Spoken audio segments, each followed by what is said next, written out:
امریکی ڈالر کے مقابلے میں ہندوستانی روپیہ مسلسل گر رہا ہے۔ جمعہ کو روپیہ مزید کمزور ہوا اور اپنی کم ترین سطح پر پہنچ گیا۔ مضبوط ڈالر کی وجہ سے روپیہ 23 پیسے گر کر امریکی ڈالر کے مقابلے میں 85 روپے 50 پیسے کی ریکارڈ کم ترین سطح پر بند ہوا۔ آئیے اب یہ سمجھنے کی کوشش کرتے ہیں کہ روپیہ مسلسل کیوں گر رہا ہے اور اس کا عام لوگوں کی زندگیوں پر کیا اثر ہو رہا ہے۔ تجارتی اعداد و شمار پر نظر ڈالی جائے تو یہ بات واضح ہوتی ہے کہ ملک میں امپورٹ کا استعمال بہت تیزی سے بڑھ رہا ہے۔ اس میں سونے میں سب سے زیادہ چھلانگ دیکھنے میں آئی۔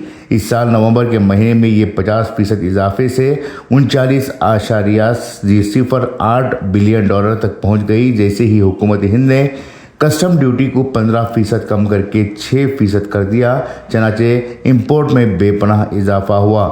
روپے کی گرتی ہوئی قیمت کے ڈبم میں معیشت پر بہت دباؤ پڑا۔ RBI کی تشویش یہ ہے کہ روپیہ گر رہا ہے۔ ریزرو بینک آف انڈیا کا تناؤ بڑھ رہا ہے۔ روپے کو مزید گرنے سے روکنے کے لیے ریزرو بینک آف انڈیا کو گزشتہ چند مہینوں کے دوران کرنسی مارکیٹ میں بار بار مداخلت کرنی پڑی، جس کی وجہ سے فوریکس کے ذخائر میں تیزی سے کمی واقع ہوئی ہے۔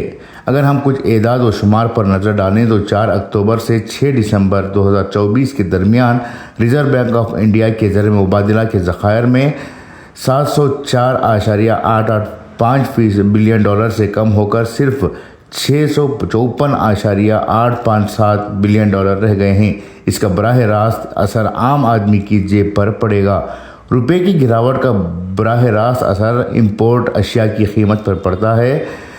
پروڈکٹس کی قیمت کے علاوہ اس میں کروڈ آئل بھی شامل ہے۔ مثال کے طور پر اگر آپ کو ایک سال پہلے $100 کی پروڈکٹ درآمد کرنے کے لیے 8,300 روپے ادا کرنا پڑ رہا تھا تو اب آپ کو 8,500 روپے ادا کرنے ہوں گے۔ ڈالر مہنگا ہونے کی وجہ سے ڈائریکٹلی امپورٹ کروڈ آئل پر بھی اثر پڑتا ہے۔ اگر اس سے تیل کی قیمت میں اضافہ ہوتا ہے، ٹرانسپورٹ کی قیمت بھی بڑھ جاتی ہے اور دیگر چیزیں بھی مہنگی ہونے کا خدشہ ہے۔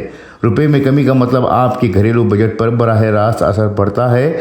کرنسی کے ذخائر میں مسلسل کمی عوام کے ساتھ ساتھ حکومت کے لیے بھی خطرے کی گھنٹی ہے۔ بیورو رپورٹ، انقلاب نیوز، نئی دہلی۔